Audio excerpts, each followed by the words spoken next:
আমি আজকে মাছের বিরিয়ানি রান্না করে দেখাবো। এই ফার্স্ট টাইম আমি আজকে মাছের বিরিয়ানি রান্না করেছি। সো হ্যালো এভরিওয়ান, আসসালামু আলাইকুম।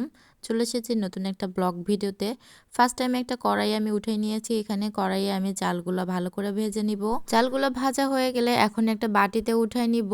তারপরে সেই কড়াইয়ের ভিতরে আমি তেল দিয়ে পেঁয়াজগুলো ভালো করে ভেজে নিব। তারপরে আমি এই যে মশলাগুলো দিয়ে দিছি আর কি। মশলাগুলো দিয়ে আমি ভালো করে কষিয়ে নিব। মশলাগুলো একটু পোড়া যাচ্ছিল আমার।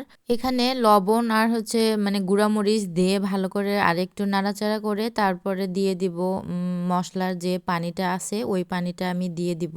অল্প একটুই দিয়েছি, এটা দিয়ে ভালো করে কষিয়ে নিব। আমি কিন্তু এখানে 4 পিস মাছ নিয়েছি, মাছের পেটিটা আর কি, এটা দিয়ে মানে সুন্দর করে রান্না করব আর কি। মাছ কিন্তু অনেক তাড়াতাড়ি হয়ে যায়, আমার 2-3 মিনিটেই আর কি হয়ে গেছে মাছের পেটিগুলো কষানো। তো অনেক নরম হয়ে গেছিলো। আস্তে আস্তে আমি এগুলো হচ্ছে এই যে নেড়ে নিচ্ছি, আর কাটা যেগুলো ছিল এগুলো আমি বেছে নিচ্ছি যেন খাওয়ার সময় মুখে না লাগে।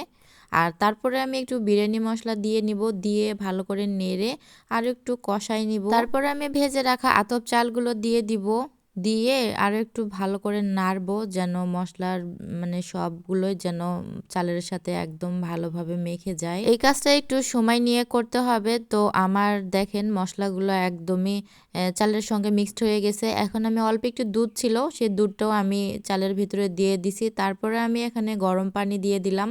গরম পানিটা দিয়ে ভালোভাবে নেড়ে ঢাকনা দিয়ে ঢেকে দিব 5-7 মিনিটের জন্য। তারপরে এই তো ঢাকনাটা খুলে দেখেন আমার বিরিয়ানির কি অবস্থা। মাছের বিরিয়ানিটা আমার রুমমেটের কাছ থেকে শিখেছি। আমার রুমমেট বাসায় থেকে একদিন রান্না করে নিয়ে এসেছিল, তো আমাকে খেতে দিছিল।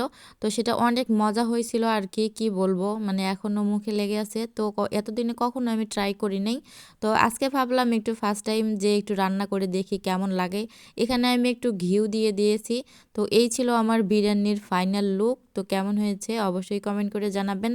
আর এখানে রাতের জন্য আমি একটু শাক রান্না করে নিব। শাকগুলো হাতে মেখে রান্না করব আর কি। শাকগুলো আমি প্রথমে ভাপাই নিয়েছিলাম, তারপরে এই তো আলু পেঁয়াজ মরিচ সব কিছু দিয়ে একটু হাতে মাখাই দিব। তারপর ভাপানো যে শাকটা আছে ওইটা এর উপর দিয়ে ভালোভাবে নেড়ে চেড়ে নিব আর কি। আজকে শুক্রবার, অনেক বাসায় কাজ ছিল। এই তো 1:30টার দিকে এসে আমি ভয়েস দিতে আসছি। এত তাড়াতাড়ি ভয়েস দিচ্ছি যে আসলে কি বলতেছি নিজেও জানি না।